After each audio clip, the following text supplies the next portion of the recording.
Hello everyone, this is EndoT800. Today I'm going to go ahead and show you the Neca 1/4 scale endoskeleton. This is a custom figure that I just completed recently.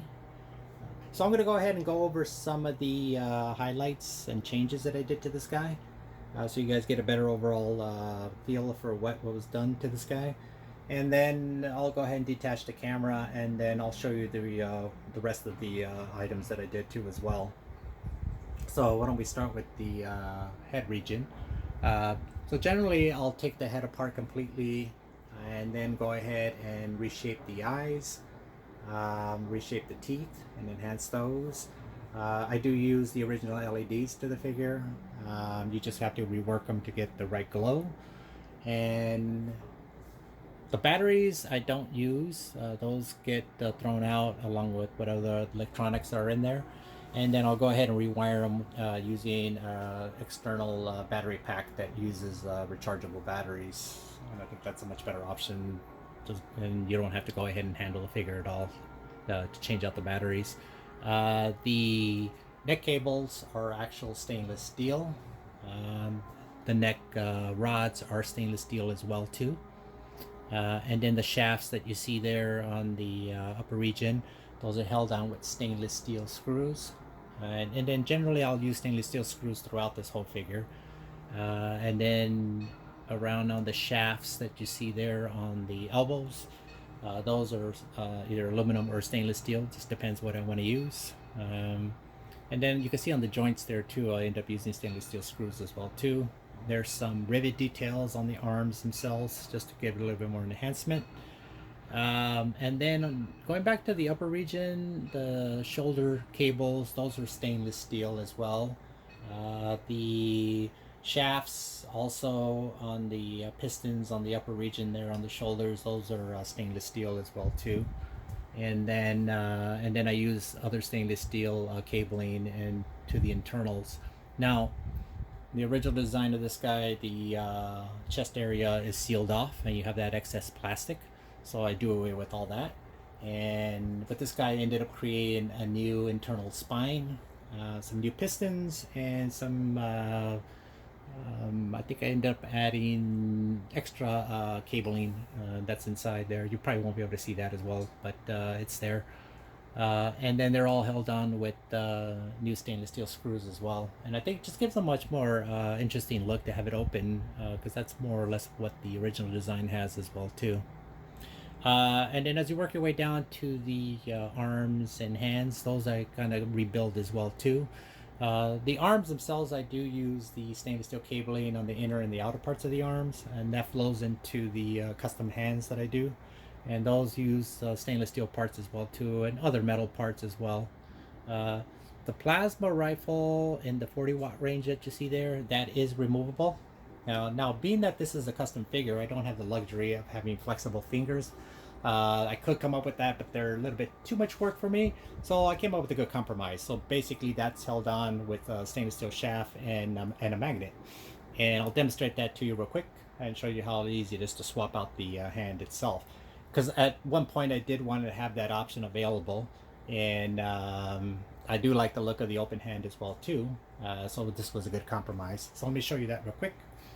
So essentially, let's get them by the elbow area here, and then you slide it out, and then that removes the plasma rifle. And the plasma rifle I do repaint, open up the gun barrels, and add in whatever paint elements I need to get it a little bit more enhanced. And here's spare hand that I created as well too. Scratch built. It was made with utilizing metal parts and other stainless steel parts as well. And the magnet here is quite strong, so it locks them into place. And yeah, and then you can just display them with or without the plasma rifle. Just depends on what you want to use. I like the look of both, so this was a good compromise to having both options available. Now moving down to the hip region where the pistons are, I do realign those and try to get them back to where the original figure would be. And then I do slim down the pistons themselves, the shafts, and using sometimes aluminum and stainless steel rods. And I do use other metal parts on the pistons themselves to enhance them, and then they're held on with stainless steel screws as well too. Let me realign this hand here. Looks a little bit out of alignment, so just get it, pop it into place, and then it's a little bit more in line. And then on the knees and the inner, the outers, I do use stainless steel screws for those for a little bit more enhanced detail. I do the cutouts that you see there on the hip region. That's more or less in line with what the original figure has. And then on the lower parts, which I'll show you briefly, I did create some new pistons and also some ankle joints, and rebuilt the feet utilizing metal parts similar to what I do with the hands. And then I scratch built a base as well too for this guy. So let me go ahead and detach the camera real quick, and then we'll get a better look at him. All right.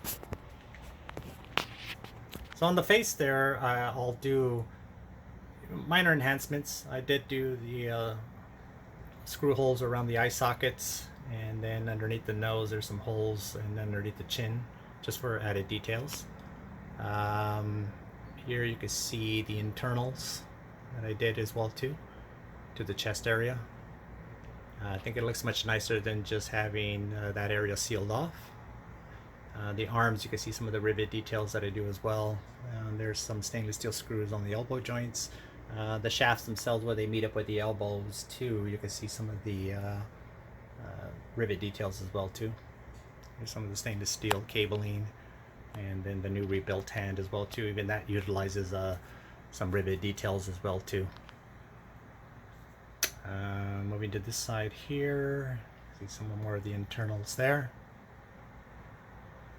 And then here you are, working your way down to the lower chest area. I sealed up the gap that's under where that metal plate is as well too. Here's the hips and the pistons themselves. And then towards the lower part, this is the new pistons that I created for them.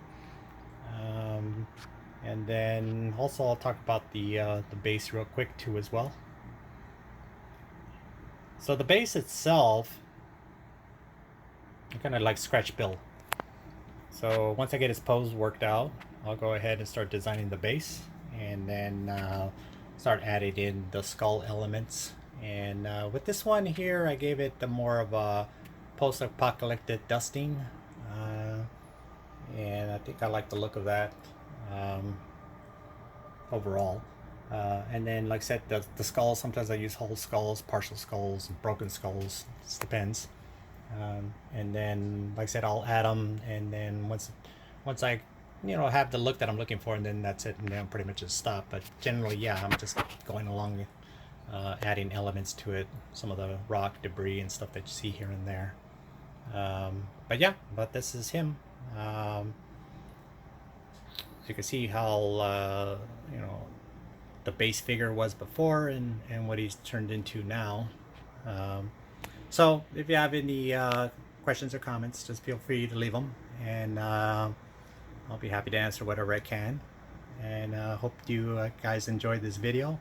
I'll go ahead and also post a link there where I'll have some additional photos of this guy as well too, so you guys can view as well.